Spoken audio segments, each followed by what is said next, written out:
Alrighty, hey, how's it everybody? It is right around 5 p.m. West Coast time. I'm going to call it 3 p.m. Hawaii time, 8 p.m. on that there East Coast, and 7 p.m. for our Central Time folk. I am Mad Statter today, and this is Chatter with Statter. Good to see we've got folks in the house.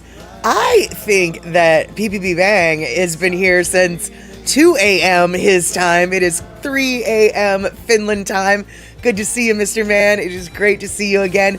Looks like you resubscribed for 17 months or something crazy like that. Let's see here. Yes, 17 months in a row. That's awesome, dude. Thank you so much for hanging out and waiting around so you could hang out. And it looks like we've got Terry in Scotland in the house as well. Normally number one, but PPP Bang was here. He was just here, waiting. And so let's see here. We've got Pacola T saying aloha to the chatterers. And it looks like that's all we've got right now, except for maybe Shakalak might be hanging out in the background. She was here to greet PPP Bang as soon as he popped his head in. And wait, hold on. Did I see... Hold on. Did I see Pinnell? Because I shouldn't have seen Pinnell. No, I saw Terry saying hello to Ashes, Dusty, and Leo, not Pinnell. Pinnell normally has Sunday as a no interwebs day, so if we see Pinnell on a Sunday, we know that something's going on. Darlene in the house saying aloha to Mad Statter. That's me and the Chatter crew. That's us. I have a kitty over here who's just outside of arm's reach, so I won't be showing her to you yet. And it looks like Mama Sean is coming through on the YouTube side. And it looks like we have got both chats coming through on the other chat, which is exactly what I was hoping. Last stream on Wednesday, we had some technical difficulties and we were only on the YouTube side. And it was about 5 minutes until the end of the show that I realized why it wasn't working. And lo and behold, my hypothesis was 100% correct. It's too bad it took me an hour and 25 minutes into the show before I realized what the problem was. As usual, the problem was the user error. That user, of course, being me. All right, so now that we've got a couple people in the house, let's get the party started, shall we?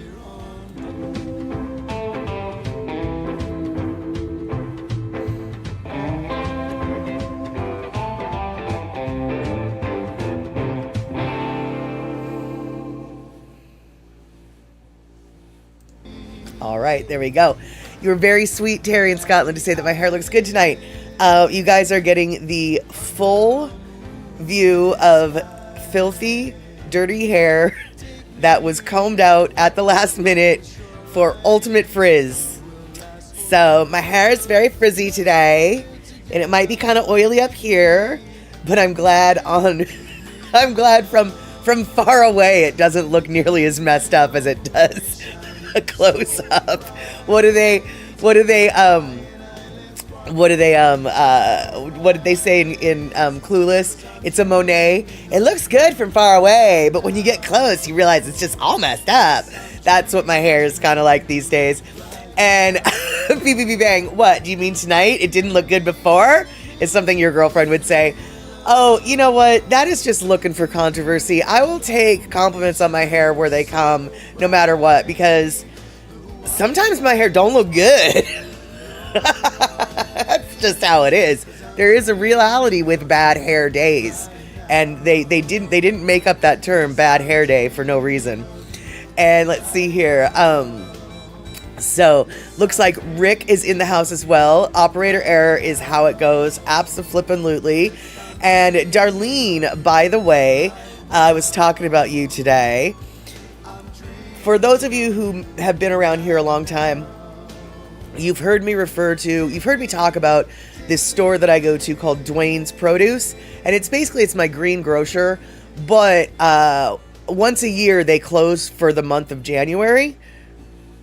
Because January only comes around once a year, so that was a little redundant. Hey, Michael Anthony Smith, good to see you. So yeah, in January they close. So today, February 1st, they reopened. I, of course, had to go get my my vegetables, because boy, I have been lacking since they closed. And they have expanded their store to include like, you know, high-end jams and jellies and relishes and stuff. And all I could think of, Darlene, was, oh my God, Darlene should make her tomato jam and sell it at places like this. Because for those of you who don't know, Darlene, she has an incredible garden.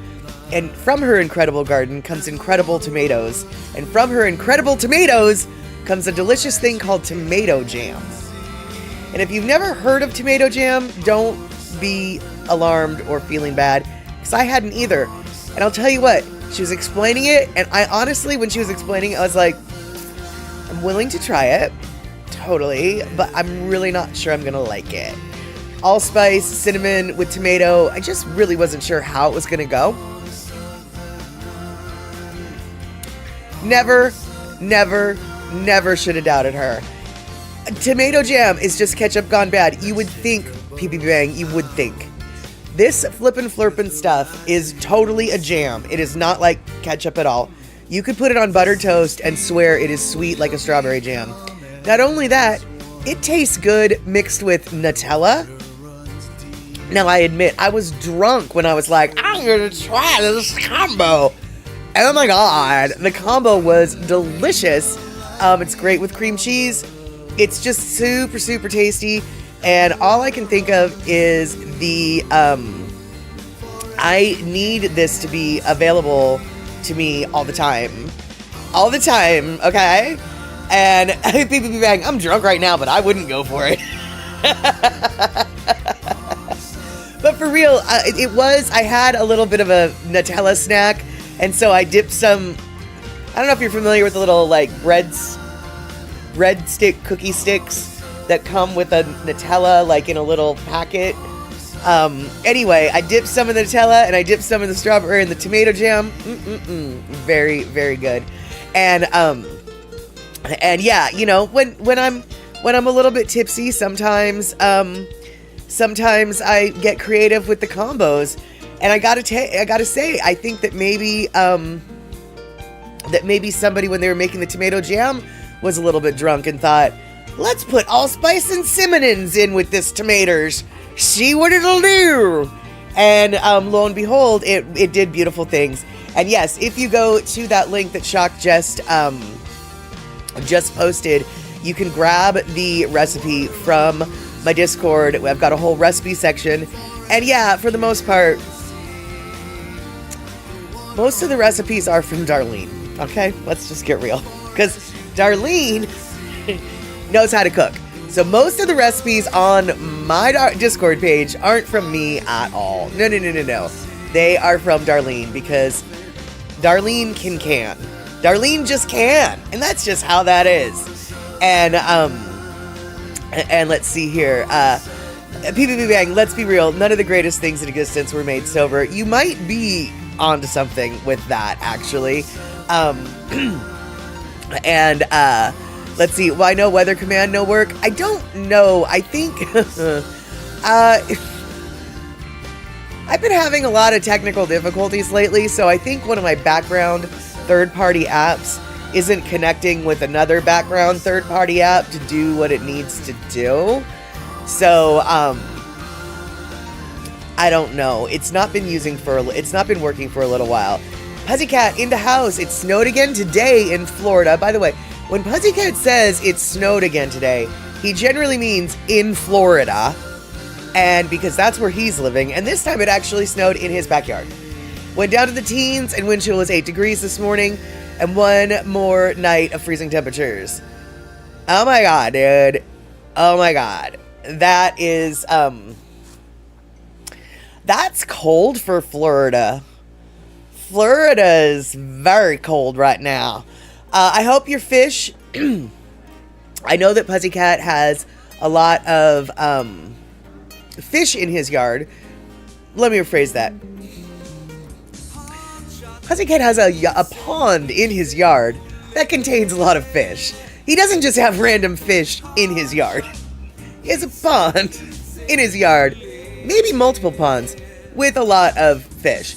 And I'm hoping that the little fishies are able to stay warm. The pond is covered and heated. Good to know, Puzzy, good to know. PBB Bang, on the other hand, is bragging about negative 18 degrees Fahrenheit. I don't want any of that. You can keep that. You can keep your negative 18.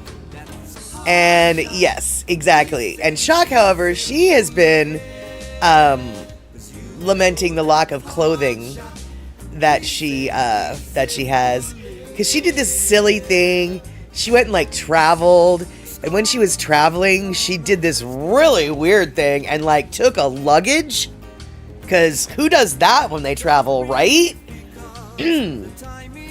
She still don't got her luggage back, and she been home for a while. Her luggage is taking an extra vacation.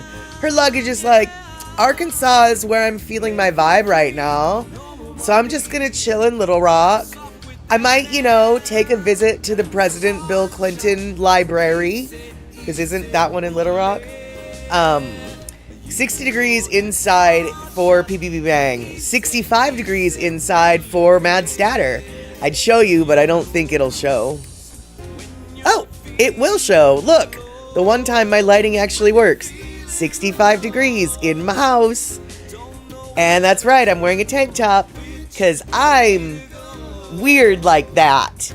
And, yeah, wind chill in Florida seems like the strangest thing, and I can only assume, Puzzycat, that what you're experiencing right now is totally, got to be a record. And oh no! Shock, it's not your luggage, it's the case, is the heavy electronic stuff, the 500 series chassis, and 5 boards. Oh.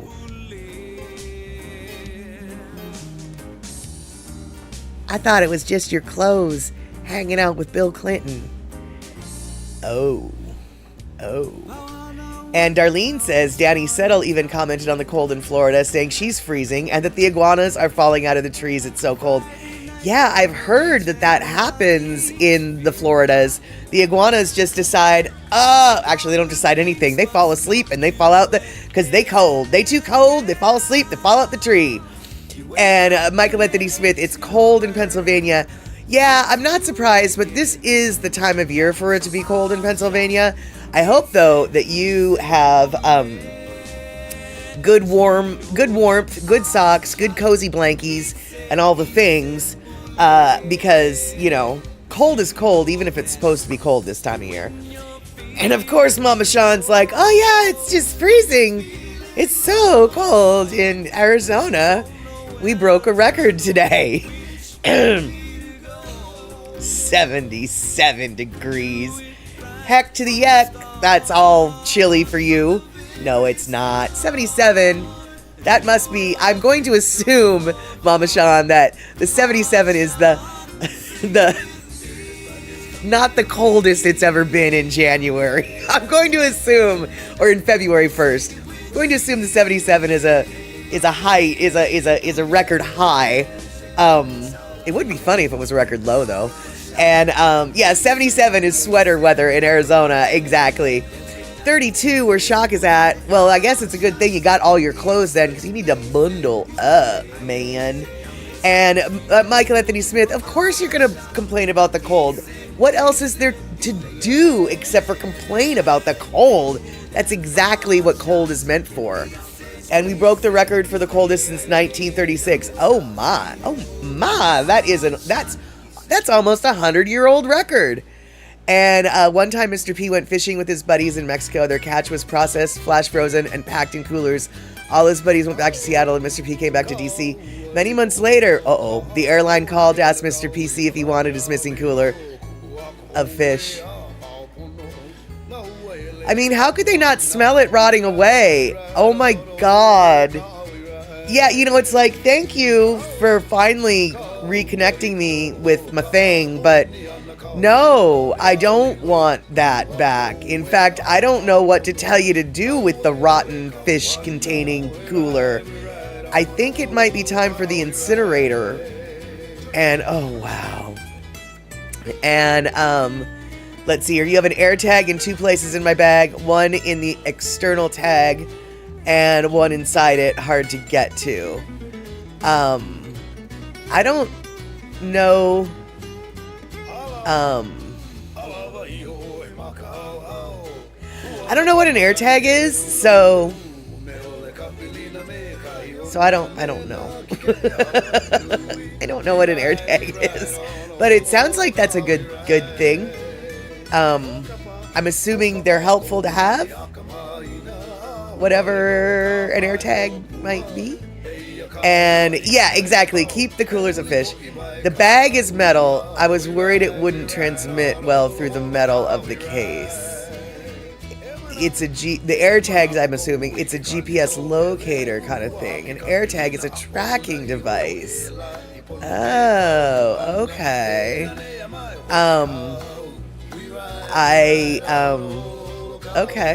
Okay. And, but, like, I mean, I guess it's good to know they're in Arkansas. So, what's the point, though? Like, okay, so you can see where it's at. You still can't get to it. Does it emit like you know, if you lost your keys, which I did the other night in my car, and you want to find them again, if you've got an air tag on them, would they like beep with a locator? Like, hey, I'm here. I'm right in front of your face. I'm in your car, but you can't see me. You could find your keys by telling it to jingle for you. So it does emit a little sound. They're tiny little RFD. Wait, hold on. Things, and they are picked up by a mesh Bluetooth kind of network that pings them. If you haven't turned that feature off, any phone will record the location where the tag is. Okay. Some folks do use AirTags as keychains. You can find the location using the app, and you can make it sing the song of its people. Y'all, I wish I knew about this, because literally just the other night, and by the way, this is still happening. This is still true. The other night, Friday night, I believe it was. Yeah, it was Friday night. Yeah, my life needs an AirTag, Michael. I have in the past 3 weeks lost 4 different sets of keys. Now, in the aftermath of losing this last set of keys, I did find 2 of the missing sets of keys. So that's good. But for real, and I still don't know, and I'm still flummoxed and confused and kind of pissed off, I pulled into my driveway, okay? Hey, Andre, good to see you. I pulled into my driveway. It's dark. I had a multitude of things on my passenger seat that needed to be brought into the house. I pulled into my driveway with my car. I took the keys out of my car, and then I sent them to the 5th dimension.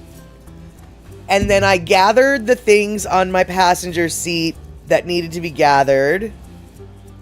And then I went to go pick up my keys so I could unlock my front door. And there were no keys anywhere. Not in my purse, not on the seat, not on the floor, not in the back seat, not anywhere. So I had to break into my house, and I broke into my house, and then the next day, i.e. yesterday, I remembered, oh yeah, I need to go find those keys.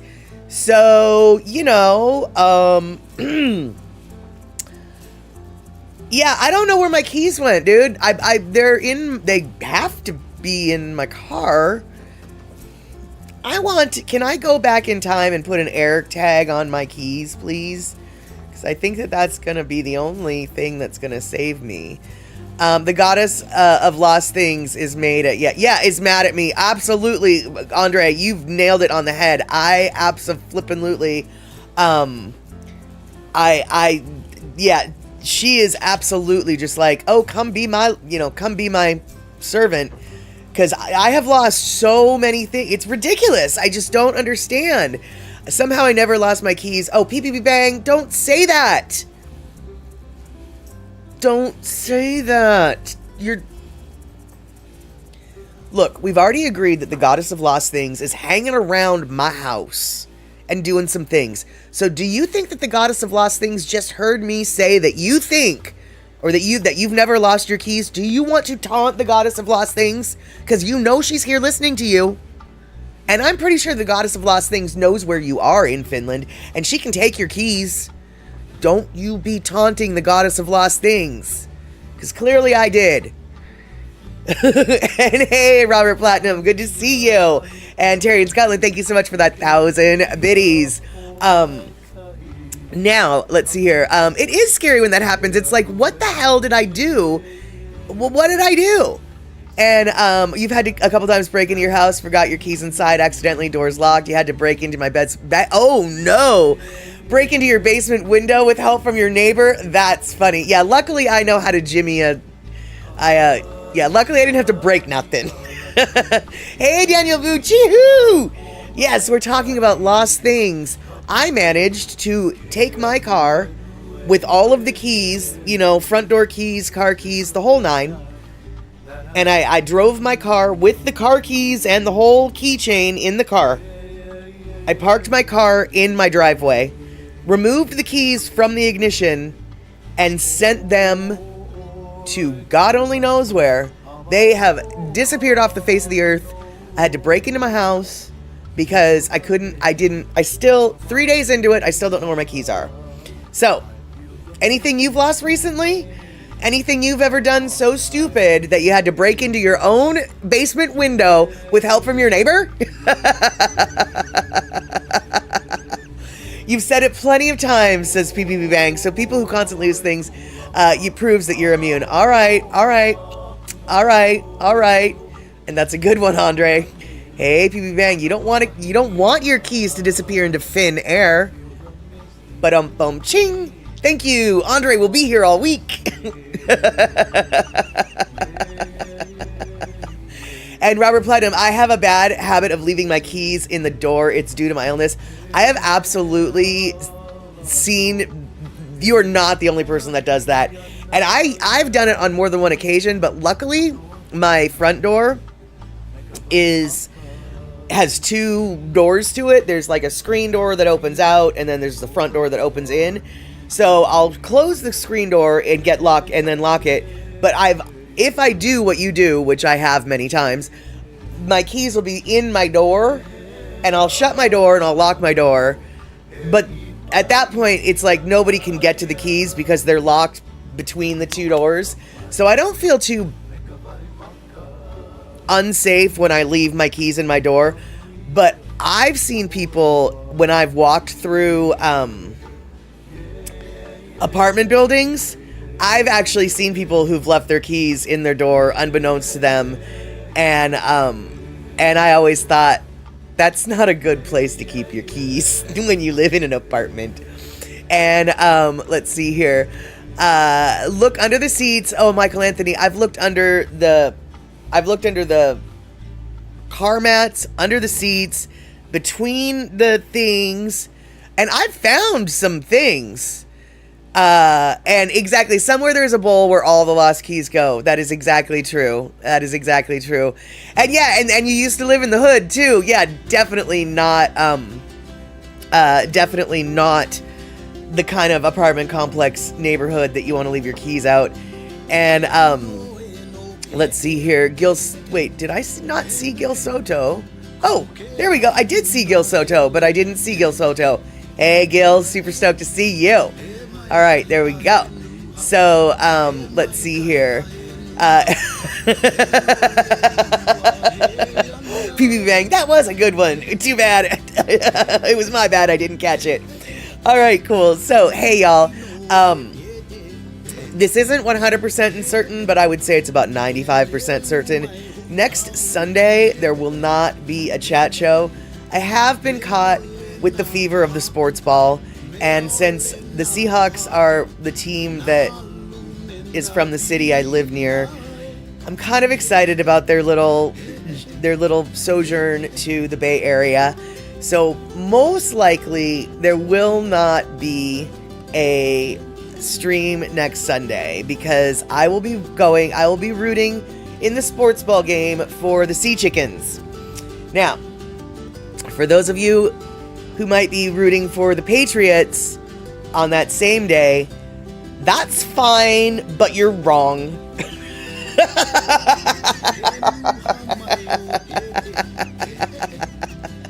That's fine, but you're wrong. And it looks like Gil Soto is on the side of the Sea Chickens.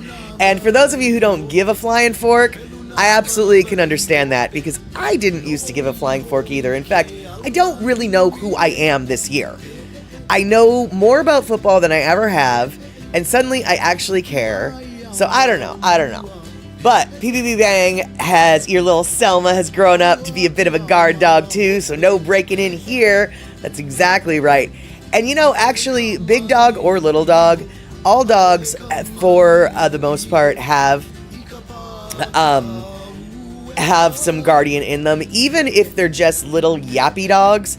In fact, a lot of times, when you hear about former criminals who used to do breaking and entering, they're just as, if not more, afraid of the little yappy dog than they are the big dog. Because the deal is every dog makes a noise when a stranger is in. And the last thing someone wants is a bunch of noise. The last thing someone who's breaking in wants is a bunch of noise. So any kind of anything that makes a noise, like, it doesn't, I would imagine even parrots could be a problem, but anything that just makes a really loud hassle racket is going to deter your house being broken into.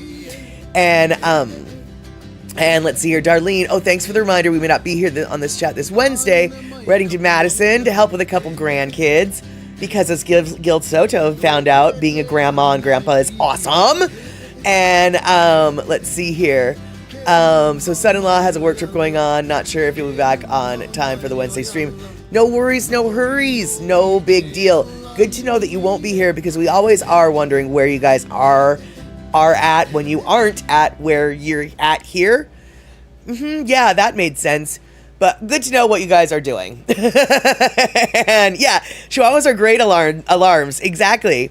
And yeah, the Super Bowl teams have been picked. It's the Sea Chickens versus the Patriots. And parrots do not just scream like melon flubbers. They will attack. Exactly. See, even a parrot is actually not a bad guard animal. Now, my cat's not a good guard animal. They'll just look at you real quick and then they'll run out the back cat door. But I'll tell you what, dude. Okay. If I had infinity money, I would be a bad person and I would have a large cat as a pet. I would. I know I'm not supposed to. And I'm not saying it would be a tiger. I'm not saying it would be a lion. I'm not saying it would be a cougar.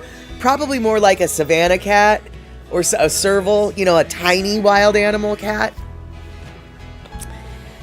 And I have to say, what could be more bowel liquefying than someone breaking into your house and hearing the roar of a cat? It's one thing to expect burf, burf, burf. But what about those, like those cougar calls, or like, wouldn't you just make a mess in your pants? I would like to have a guard animal that's the big cat. We have a friend who raised a cougar. Right, exactly. And can you imagine the how terrifying it would be to break into a house and be face to face with a big cat? Because that's not what you're expecting. There's a lot of things that you are expecting when you break into a house. A big dog, someone with a gun waiting for you, all sorts of things. But a big cat is just generally not on the top 5 of what is... Choose a door, pick that door. What's behind that door? Can you guess for $1,000 what is behind that door? They're generally not going to say, oh, it's a tiger. I'm going to run into a tiger if I break into that house. No, they're not going to say that. They're not going to think that. But wouldn't it be awesome if that was that? Wouldn't it be? And yes, exactly, an angry cat. Yeah. I don't know if cats are smarter than dogs. I feel like they are, but I'm not going to get into that particular argument. And BB Bang, I have a friend who was raised by a cougar of sorts. And let's see here, Treadless going from Blacksmithing Stream to hear the phrase mess in your pants. Yes, we're talking about what you would do if you were trying to break into somebody's house and you were face to face with a big cat. And when I say big cat, I don't just mean a house cat of absurdly large size. I mean a big cat. You know, a serval, a savanna cat, a bobcat, a cougar, a tiger, a lion. You know, that kind of big cat. Yeah. Hey, Elaine, good to see you. Good to see you. And, yeah, you know, as much as I love the kitties, I wouldn't want to break into somebody's house. See ya. I mean, I don't really want to break into anybody's house, but you know, sometimes you have to break into a house. I had to break into my house just 2 days ago. So let's just say you're helping someone break into their house because it's their house and they ask you to help them break into it. And then you're face to face with this cat and they're like, oh, she's sweet. He's not going to hurt you. And it's like, I don't know if the kitty knows that it's not going to hurt me though. Because I'm a stranger breaking into the kitty's house.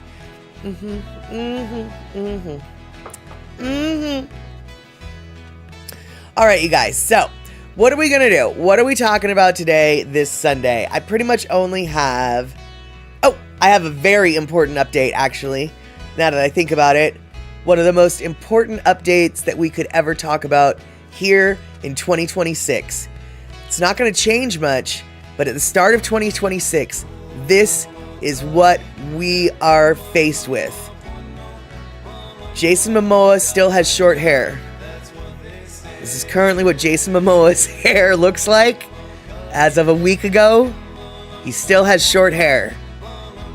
And judging from the look of the length, it's going to be another 3 years before we get his hair back.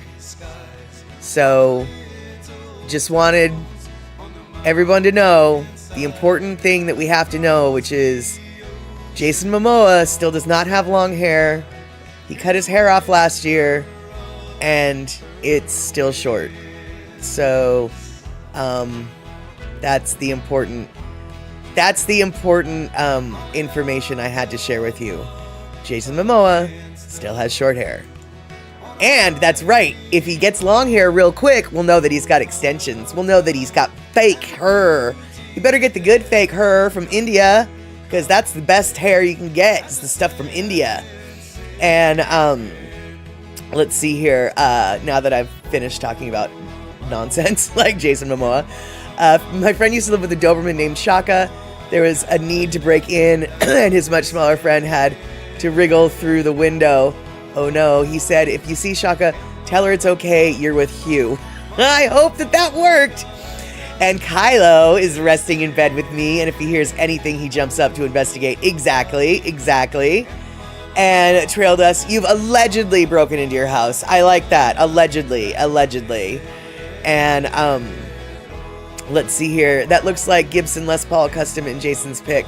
Oh, I wouldn't be surprised. Hold on, let's find out. Let's go back to the important thing, Momoa's hair. Oh, yeah, that's definitely, I would definitely say that's a Les Paul for sure. Beyond that, I couldn't say, but yeah, that looks like a Les Paul. I know that he's a big old guitar head, so that doesn't surprise me. And you're using a heated blanket, says Puzzy. You've got to keep yourself super cozy with Kylo. And Kylo likes the heated blanket. Is that what it is?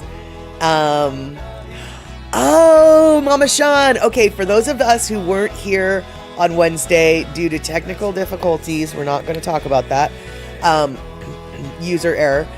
We were only on YouTube, but we were talking about old-fashioned candies, or even not even but yeah, candies that we remember from our youth that aren't necessarily easy to find now, or maybe even able to find them now.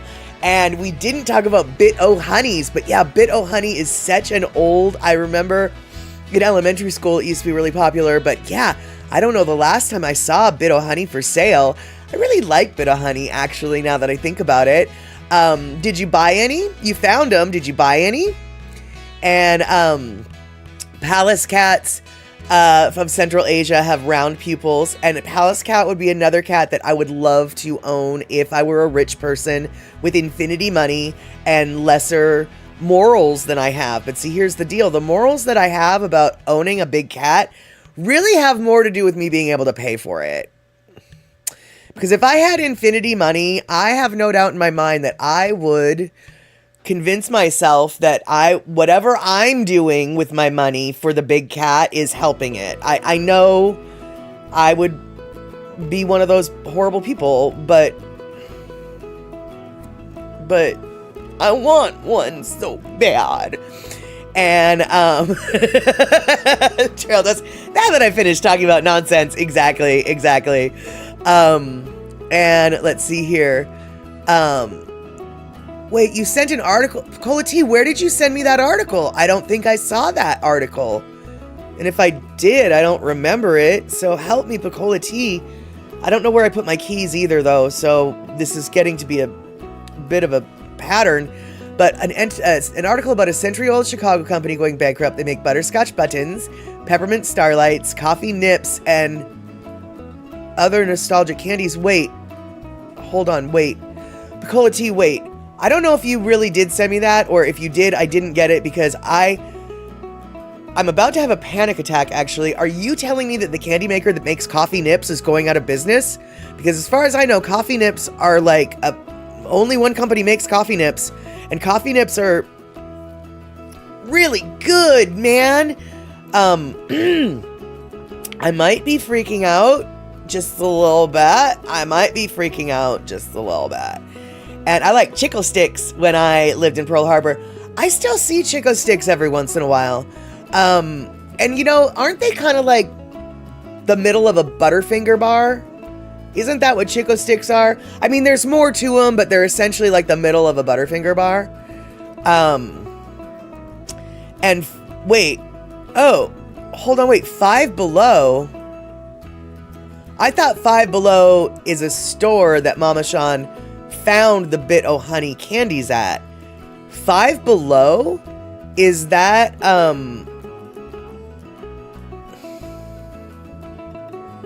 is that a candy? Is what I'm trying to ask. And Jason Momoa's guitar collection is one of the most prestigious and historically significant in the world. That is probably true, reflecting his deep passion for music and craftsmanship.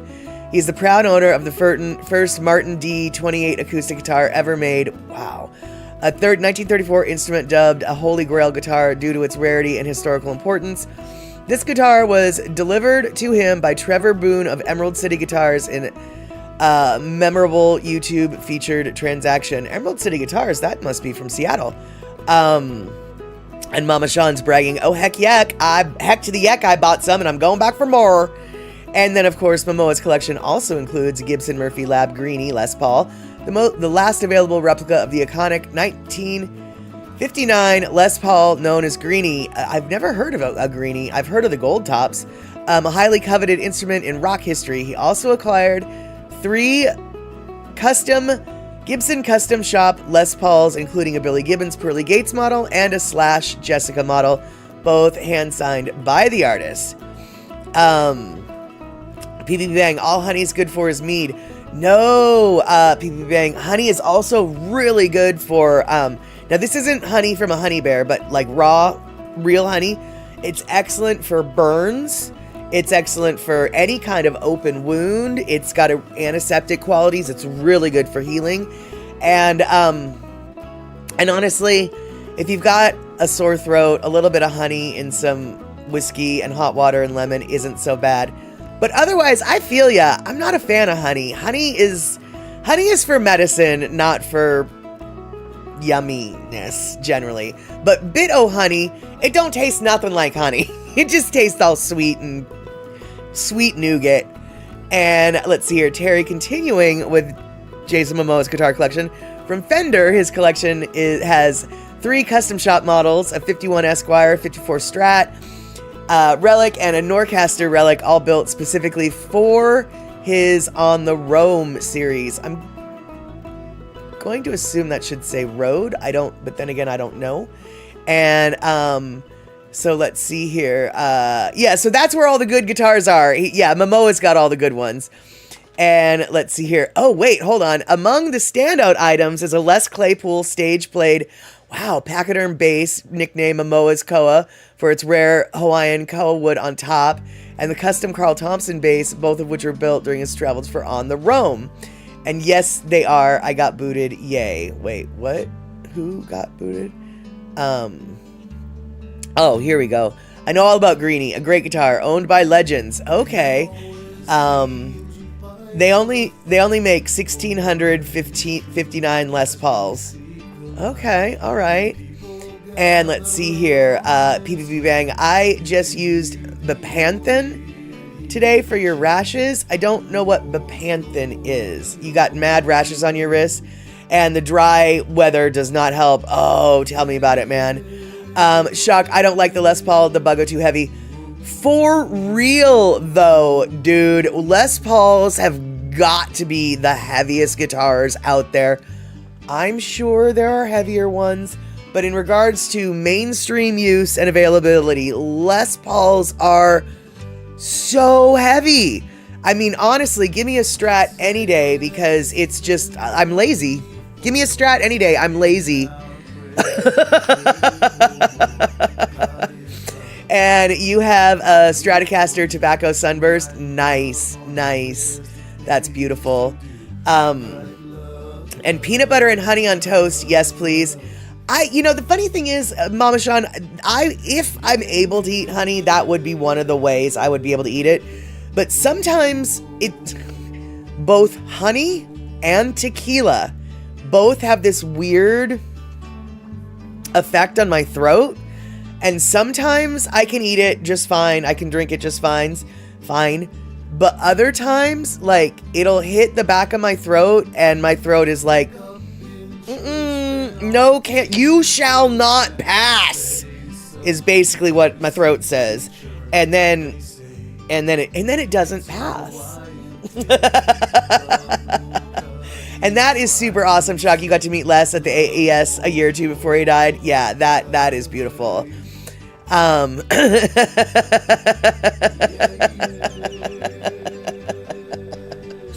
And yeah, I just got something. I can drink it just fine until I can't.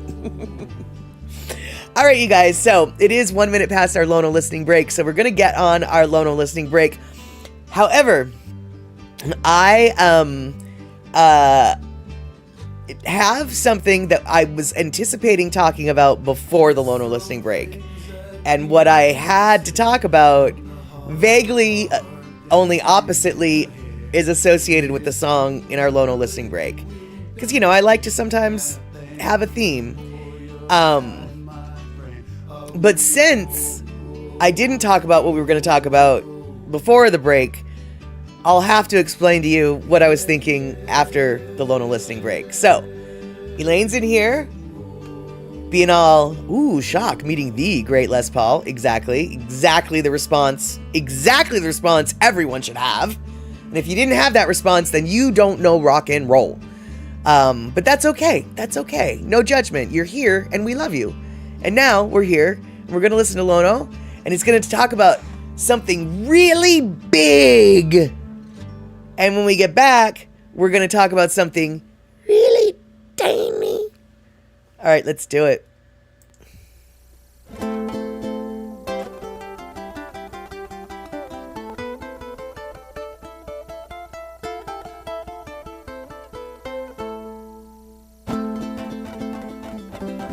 Okay, if you go up to the Kalaupapa Lookout here in Molokai, there's two trails.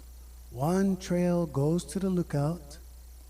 The other trail goes to one of Molokai's most scenic points. Yeah, here we go.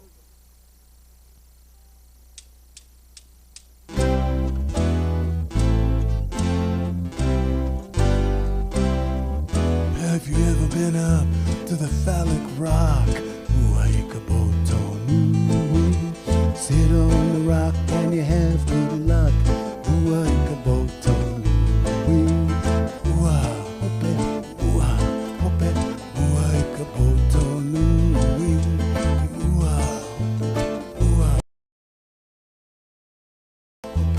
Uaikaboto Nui.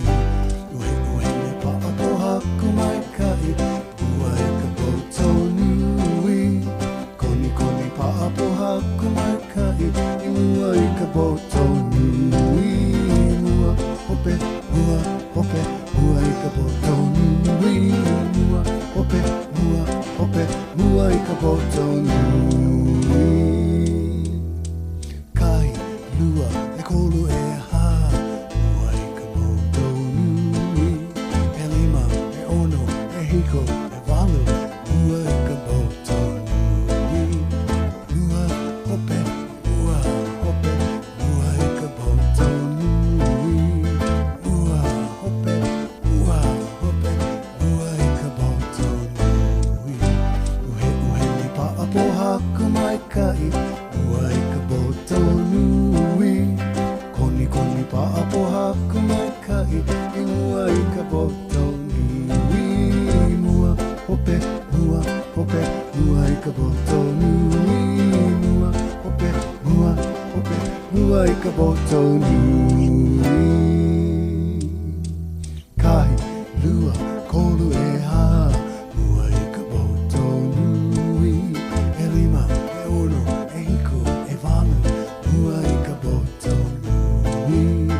Ua, hope, Uaikaboto Nui. Ua, hope, Uaikaboto Nui. Uhe ne pa'apo haku mai kai. Uaikaboto Nui.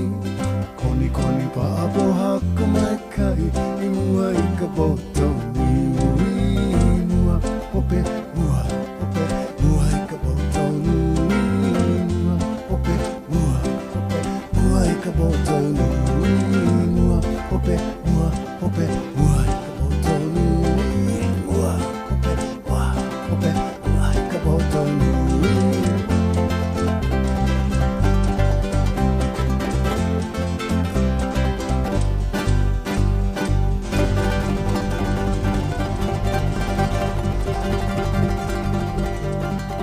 Woo!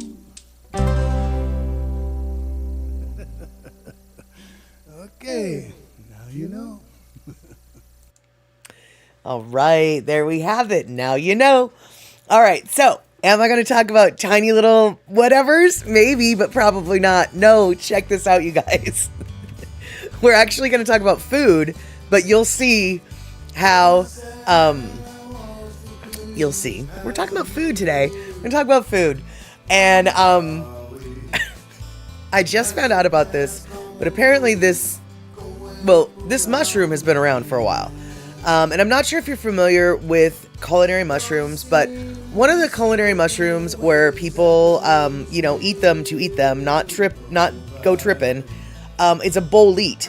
Now, some boletes are edible, some of them are not, but for the most part, a lot of boletes are edible. And as a general rule, king boletes are considered like really good mushrooms, beautiful thing. Well, in China, in Asia, they have a type of bolete that is just now scientifically getting recognized and studied.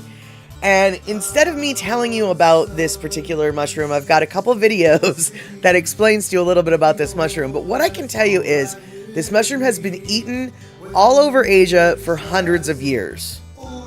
It's relatively safe to eat in theory. When you go to a place in China that serves this mushroom. They will give it to you, like, say, in a soup, like a hot pot, and they will have a timer. And you should not eat the mushroom before 15 minutes. You have been warned. Don't eat the mushroom before 15 minutes is up, okay? Let it soak and cook for 15 minutes, okay? Don't not do that. Because if you do not do that, this is what's going to happen. So there's this crazy mushroom that reliably makes you see tiny cartoon people. Not random stuff, specifically 2 centimeter tall humans marching around your actual environment and interacting with stuff. One professor in China described lifting his tablecloth during dinner to find hundreds of these little dudes marching like soldiers. When he lifted it higher, their heads stuck to the underside of the cloth while their bodies kept marching in place. What's even crazier is that people across totally different cultures report the exact same hallucination. Papua New Guinea, China, Philippines, different countries, different languages, but everyone sees the same tiny people doing similar things. That's way too oddly specific to be a coincidence. So scientists have analysed the mushroom and found 0 known psychoactive compounds. No psilocybin, nothing. So whatever chemical makes you see little people is completely unknown to science. Right now they're feeding it to mice trying to find out what the hell is in there. Interestingly, a 1700-year-old Chinese text mentions a flesh spirit mushroom that, when eaten raw, allows you to see a little person and attain transcendence immediately. So have humans been tripping on this throughout history? This mushroom was sold in markets for decades before scientists even identified the species in 2014. We still don't know how it works in 2025. Makes you wonder what else is out there just waiting for someone to notice. For the past 4 years, I've been studying this new type of hallucinogenic mushroom. In talking with people who have experienced this effect firsthand, they've described the effects as first seeing several hundred, if not thousands, of little people embedded in their environment. They're often reported as interacting with the real world, jumping on chairs and tables. One person told me as they were eating soup, the little people were jumping off their spoon into the bowl of soup, swimming around, and as they scooped their spoon to eat them, the little people remained in their mouth. 90% of people actually see little elves or clowns or other fairy-like figures. Many people are familiar with the depiction of this effect through Gulliver's Travels, where he lands on an island called Lilliput, which is of course the namesake. Reports of this actually first comes from the early missionaries embarking into Papua New Guinea. Decades later, in the 1990s, reports of a very similar sort of mushroom began emerging in southern China. Not until recently, in the past summer, did it come to my attention that a remote culture in the northern Philippines had been also reporting this sort of Lilliputian hallucination from a locally collected wild mushroom. I actually ventured there last summer to perform field work and found out that it's actually the exact same species that was previously known only from China. So the fact now that we have 3 independent cultures reporting the exact same phenomenon, and in 2 of them we've been able to verify it's the exact same species, gives us very high confidence that there is some sort of chemical inherent within this mushroom. So we're really hopeful in potentially discovering a compound in this mushroom that can reliably elicit this effect to potentially open a window and shed some light on this otherwise mysterious and bizarre neurological condition. All right, so there you have it. You need to wait 15 minutes, and we're serious, because some people, if they don't wait that 15 minutes, they literally they go insane. They have to be hospitalized because the people, they don't get over they don't get over seeing the people. The people are everywhere. They once they see them, I guess they are everywhere, and they can't get rid of the little people. And so what I find completely, I mean, I think it's really strange, because if anybody has ever, hey, actually, by the way, C Honda, good to see you. E-Music, so good to see you. You've stumbled in upon this particular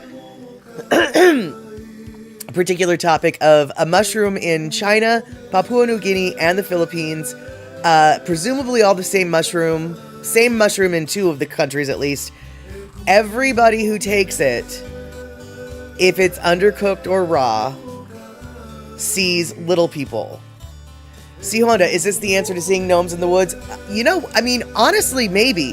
What I find so strange, though, is for those of you who may or may not have taken magic mushrooms before, if you've taken them more than once, then you know, the trip is different every time. And if you've only taken them once and you took them with somebody, you also probably know their trip was different than your trip. You're not necessarily always seeing the same things. The colors aren't necessarily swirling in the same way. The fact that this particular mushroom has every single person seeing the exact same thing is so bizarre to me. And eMusic, you have a friend in Volcano who studied these mushrooms in college? Really? Well, that research probably hasn't gotten filtered through the academic universe, because it is it seems like they're literally just now all they can say for certain about these mushrooms is they don't have psilocybin in them. Every other mushroom that we may have taken at one point and seen colors and things, when things got sparkly, those mushrooms all have psilocybin of some sort in them. This mushroom has no psilocybin. So they're not even sure what it is that makes us trip out with these mushrooms, let alone why everybody's tripping the same thing. Because, that doesn't happen. And let's see here. No, they got nomacedin. There you go. It is so specific, and it looks like, wait, hold on, is C Honda? What's going on with C Honda? Hold on, I missed some things. And and Pussycat. Andy Blumenthal has talked about picking mushrooms on farms in cow patties before. And remember, as a kid on a trip to Hawaii, all the adults hunting for magic mushrooms in the cow poop, and had to question adult judgment in that moment. Fair enough, Andre. Fair enough. And Pussycat's like, yeah, in the summer season after it rains. Yeah, and but these don't have the psilocybins. Picola T, I'm trying to imagine.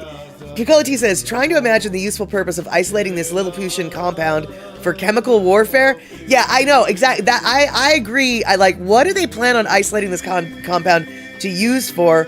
On the other hand, I can appreciate isolating the compound just to figure out, what the heck is happening here with all of the same hallucinations. Because it's so specific, seeing the little people. Yeah, and from what, Andre, you got to go make your lunches. All right, thanks so much for hanging out. Thanks so much for the biddies. And thanks so much for the nomacedin. That's exactly it. And he used to hold meetings about these mushrooms. Interesting. And Pussycat, you've tripped on shrooms when you were much younger. Right, exactly. I mean, I'm not saying I think we all have, but, we are of the era that we did experiment with things and stuff, and we're all adults here. We can admit what we did or didn't do. I'll tell you right now, mushrooms were my least favorite trip. Well, no, that's not true. Acid was my least favorite trip. I'm not a fan of tripping. I'm not a fan of hallucinations. I'm not a fan of hallucinating. I will say though, to answer C Honda, wait, did people get scared or whatever? What was it? Are they scared when they see them? It sounds like, C Honda, for the most part, no. But it also sounds like, yes, some people must be. Because there are thousands of people in China who are hospitalized every year because of those mushrooms. And they kind of go a little bit crazy because there's flipping little people everywhere. I don't know whether or not they get scared of them or if it's just like, dude, these little people are not going away. I ate that soup 3 weeks ago and I still can't get rid of the little people. Oh my God, you know? I don't know exactly why they get hospitalized, but it is because of that mushroom. I don't know what symptoms it is that bring them to there, but it is medically documented that thousands of people are sent to the hospital over these mushrooms, which is why when I first showed this video, I said, in theory, they are safe to eat because they are eaten all the time. They're found at marketplaces. They've been part of the culture for hundreds, if not thousands of years. So people do eat them, but apparently some people can't hold their mushrooms very well and they need medical help afterwards. And cherry Kool-Aid, you've never heard of cherry Kool-Aid? Darlene, cherry Kool-Aid is delicious, but when you mix it with mushrooms, it's a whole different situation. And Pussycat, I remember making a sandwich with mayonnaise and it took you forever to spread it around. Let's see here. And I remember that after effect was bad. It took you weeks to recover. Wow. And exactly, Michael Anthony, I do not like to hallucinate. Yes, exactly. And Mama Sean says to Pussycat, that doesn't sound tasty. I think that it sounds better. I don't know, dude. I've had some pretty nasty mushroom tea, and nobody has ever thought to mix the tea with the Kool-Aid. I think the Kool-Aid would have made it better than some of the teas I've had. Celestial Seasonings, though, mixed with mushrooms is a drinkable mushroom tea. The kind that's I don't remember what it's called, but Celestial Seasonings has a, Red Zinger. Their Celestial Seasonings Red Zinger tea is actually not bad with mushrooms. But, I'm not saying you should consume the mushrooms at all. No, definitely not saying you should do that. And so let's see here. Oh no, Terry. Uh-oh, Terry. What story you got going on here? Let's see what Terry's got to say. My old roommate from McClellan Air Force Base was from Stewart Beach, Florida. He had a summer job as part of a surveying crew.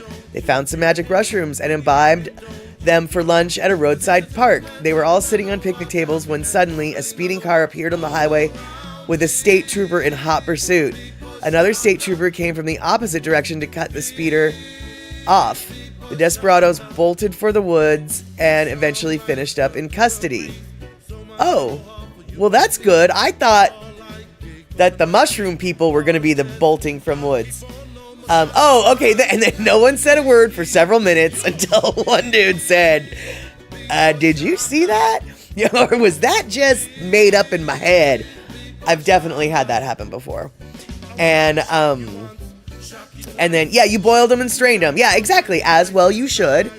And Picola tea sounds like my sensitivity to raw fruits. Whatever compound is in them gives me an allergic reaction, goes away when the fruits are fully cooked or frozen.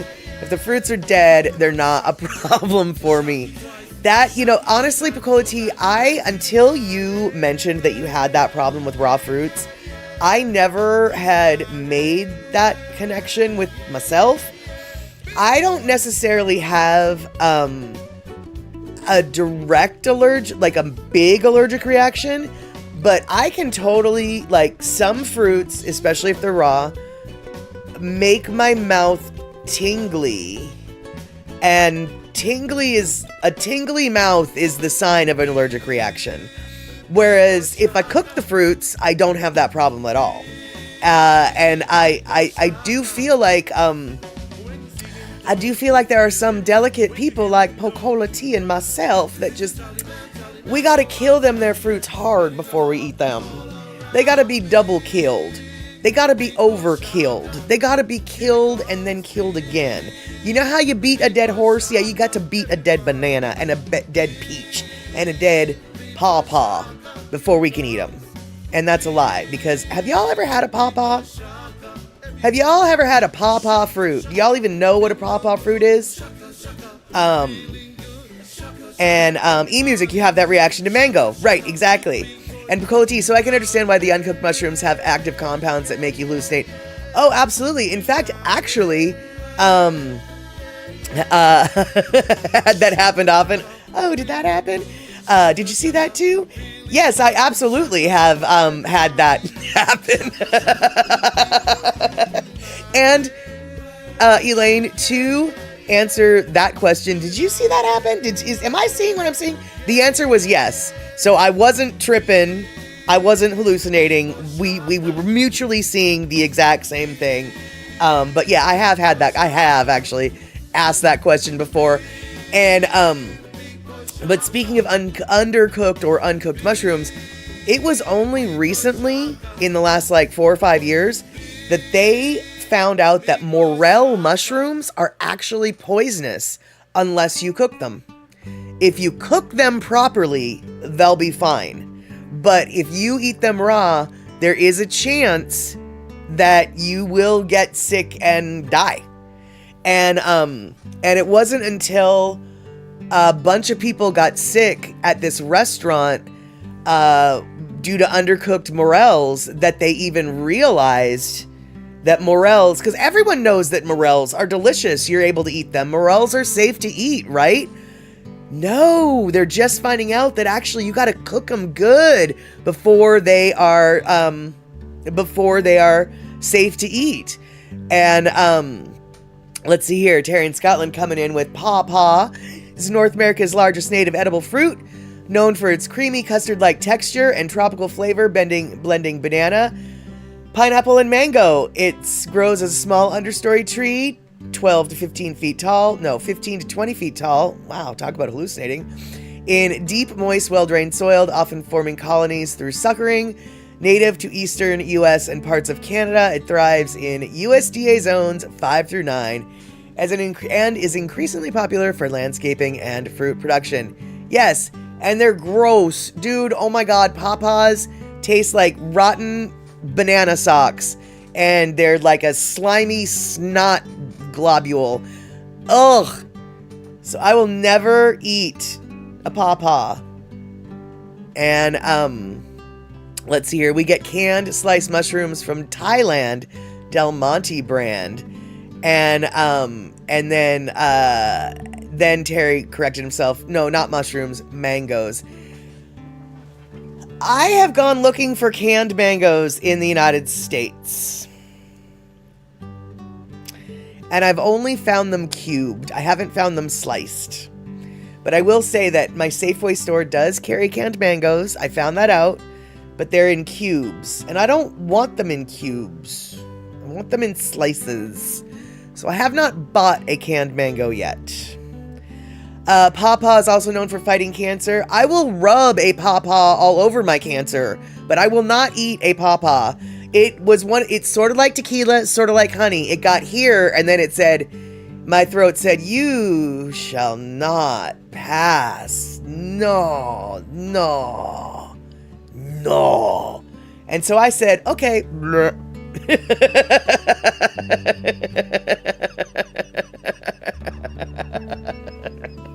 Darlene, rotten banana socks and slimy and gross. Okay, I'm never trying a pawpaw.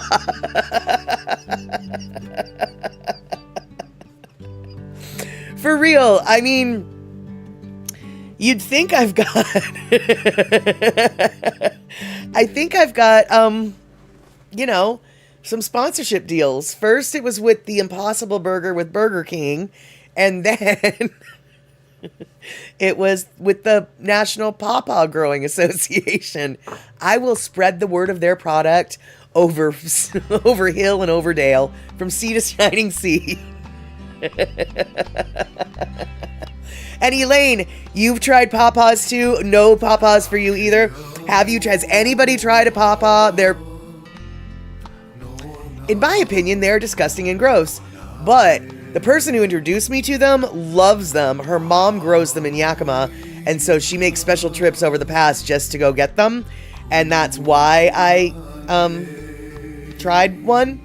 And let's see here. Eaten raw, used in ice cream, baked goods, smoothies, and frozen purees. She likes hers in smoothies. The fruit is rich in vitamin C, potassium, iron, and essential amino acids with higher nutritional content than bananas, apples, or oranges in several key nutrients. That is fantastic. I am so glad that someone else can have all that nutrition. And they're loved by raccoons, squirrels, opossums, and birds. Also deer resistant. All right, there we go. You thought your wife's meatloaf was bad tonight. Pawpaw is a no-no. Yeah, exactly. At least you can look at that meatloaf and go, all right, it's better than dirty, rotten banana socks. All right. And yeah, mango rash is what they call the allergic reactions. Yeah, and some people get them just from touching the mango skin, because the mango skin is so resinous. You know, it oozes and the like. And so I think I might be making this up, but I think Photo Luke is allergic to touch. Yes, sappy skin. Yeah, they've got really sappy. Yeah, they're very sappy. And I want to say that Photo Luke is allergic to touching the mango skin. I'm not saying he's allergic to mangoes, because I think he eats the Li Hing mango just fine. But I think I feel like he's mentioned that handling mangoes is not friendly to him. He gets the mango rash, I guess is what I'm trying to say. Alrighty, so let's see here.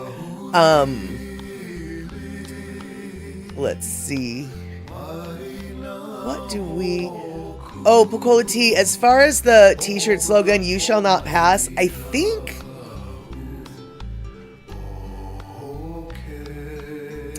that was either... Okay, well... Alright. I don't know, because I don't know, but I think "You Shall Not Pass" is either from that one movie or it's from the other movie.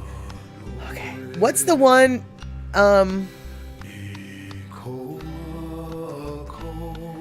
what's that one with Dumbledore? No, not Dumbledore. That's Harry Potter. Yeah, Gandalf. What's that movie? There was 3 of them. I keep wanting to say Legends of the Fall, but that's not what it is at all. Legends of the Fall is a Brad Pitt movie. You know, The Thing. Lord of the Rings. Legends of the Fall, Lord of the Rings. It's the same movie. Okay, Legends of the Fall. No. Damn it.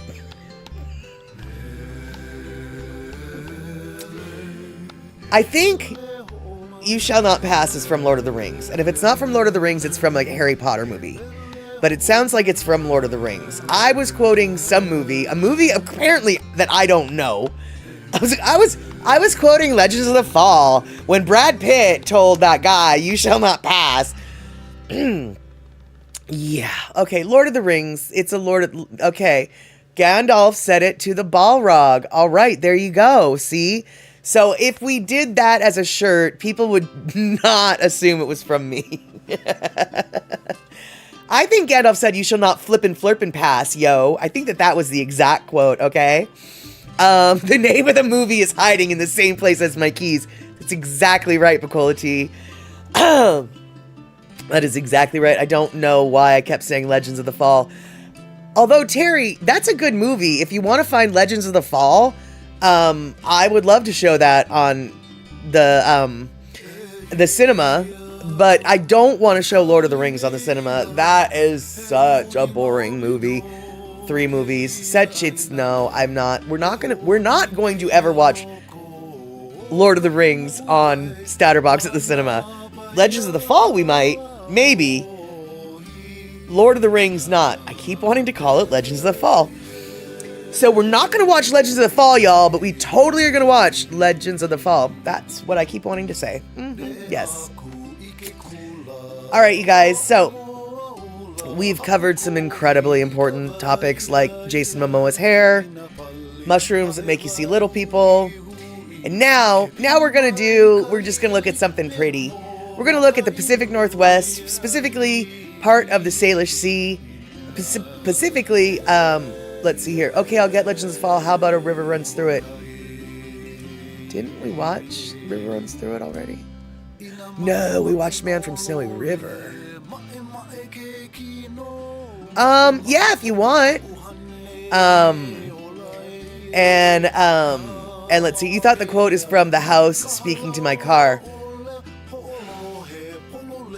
It felt like it, C Honda, but luckily I knew a secret back path to get in my house. But it did feel like it. And now I have to figure out how I'm gonna, when I go to work tomorrow, I don't even know how I'm gonna lock my home. Specifically, exactly. What's the Apple Dumpling? Shock says we should watch the Apple Dumpling Gang. The only thing I know about the Apple Dumpling Gang is they're a motorcycle gang in my area.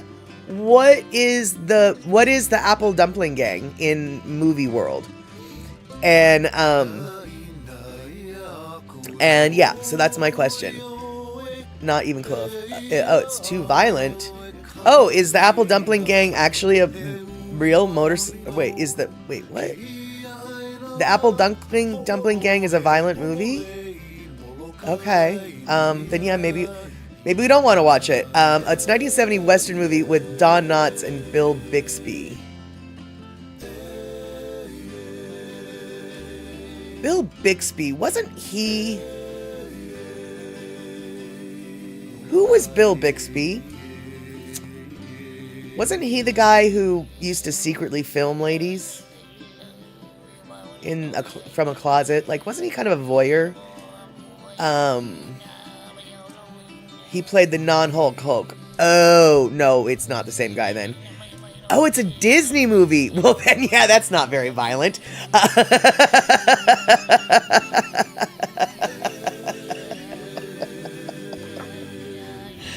Oh, yeah, it's funny. You had me going there. I thought for a minute it was going to be an actual violent film. And the Dr. David Bruce Banner is who Bill Bixby is. All right, yeah. I was thinking of a completely different actor who eventually got, like, disgraced because he was found videotaping a lot of nasty sexual acts. And he was a porn aficionado back in the day that porn being aficionados were looked down upon. And it is a Pacific movie. And speaking of Pacific, here's a view from the sky near my house, sort of near my house. I thought these pictures were just really pretty, so I wanted to share them with you guys because this is the neighborhood that I live in. It's not a neighborhood really, but this is basically the Puget Sound as seen from above. And don't worry, I will show you on a map exactly what you're looking at here, but just check out these scenes from, really? Kenny Rogers was busted for making obscene phone calls? I want to know more about that, Terry. But here, let's just take a look at what the Puget Sound looks like from above. All sorts of islands, all sorts of volcanoes, all sorts of cities, all sorts of places. Yes, that Pussycat, the guy from Hogan's Heroes is who I'm talking about. The guy from Hogan's Heroes is the porn aficionado guy. But yeah, isn't where I live so purty? We've got two mountains in this picture. We've got two volcanoes, in this picture. We've got three volcanoes in this picture. We've got two volcanoes, three volcanoes. Bob Crane, that's who I'm talking about. And so those are the sky pics. And this is basically what you were looking at. The top, so that little magenta circle, or that big magenta circle, that is the scope upon which most of those pictures were taken. However, the one picture that also had Mount St. Helens in it went a little further west than the bottom part of that circle went. But the top part of that circle that has the most square corner of a circle, that square corner of a circle, that's sort of the perspective upon which most of these pictures were taken. And so all of those islands and peninsulas that were in that picture, you were seeing basically down in the Puget Sound. And I just thought that these pictures were so awesome, especially when they identified what it is you're actually looking at, with all of the bridges and the islands and the cities, and then the mountains in the distance. So this is where this is the Puget Sound area, man. There you go. And I just love these pictures. All right, now let's yes, and Bukola T, yes, it's very islandy and peninsula-ish. And let's see here. Robert Platinum, you fly through SeaTac every time I've flown to Maui.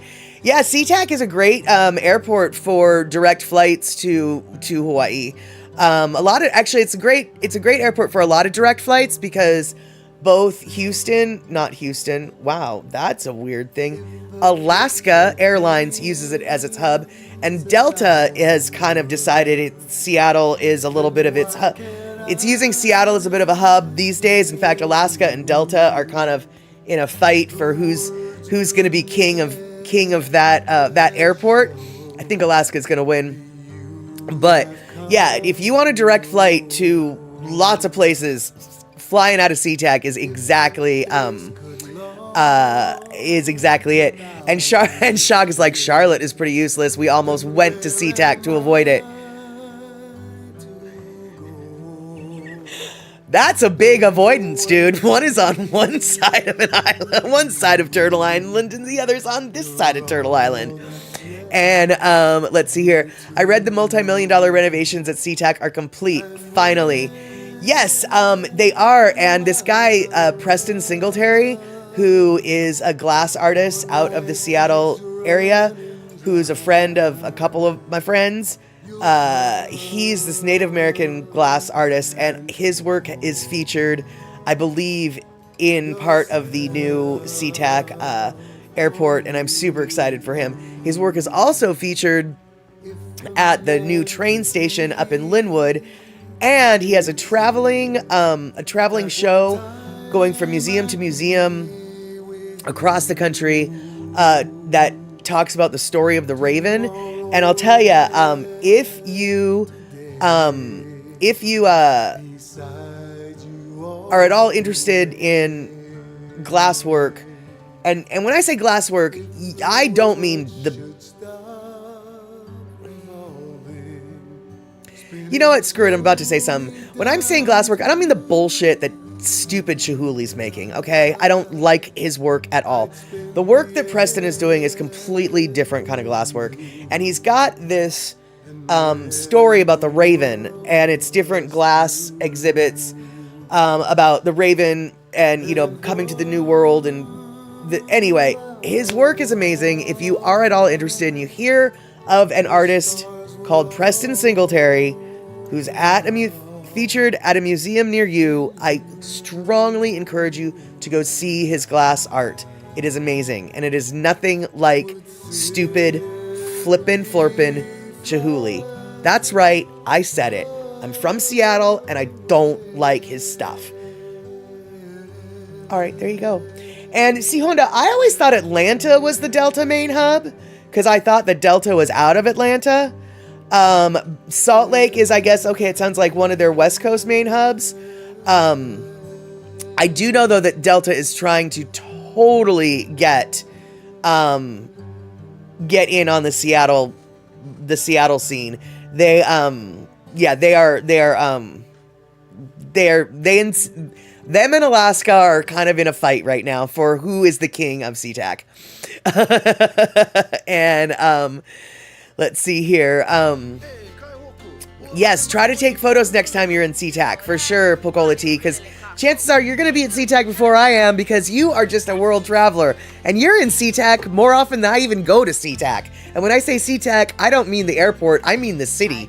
You're at the SeaTac airport more often than I'm at the city, and that city literally butts against my city. SeaTac and Burien like touch each other, and you are in SeaTac more often than I am. And Shock, oh nice, I gotta say our United flights were really good, comfortable, and entirely boring. That is exactly what an air flight should be. And which is what we needed after the shenanigans that got us home 2 days late. Yes. You've never heard of Dale Chihuly, I say to Shock. Well, awesome. And eMusic, a friend gave me a Chihuly piece. It was so ugly, I sold it.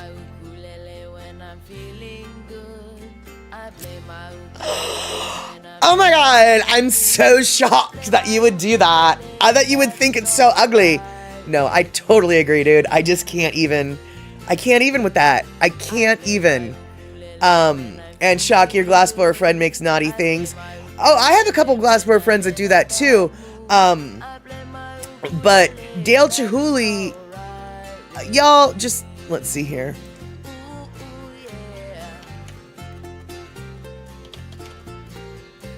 It is either spelled Chihuly or Chihuly. No, I think that's how you spell. I think that's how you spell Chihuly. Chihouli. Maybe, maybe not. I'm not sure. His first name is Dale, and I'm sure that Google would be able to figure it out. Dale Chihuly. If you want to see, not Patchouli, Chihuly, and he has an entire glass museum in the Seattle Center. He's considered the best thing since sliced bread as far as Seattle's concerned. No,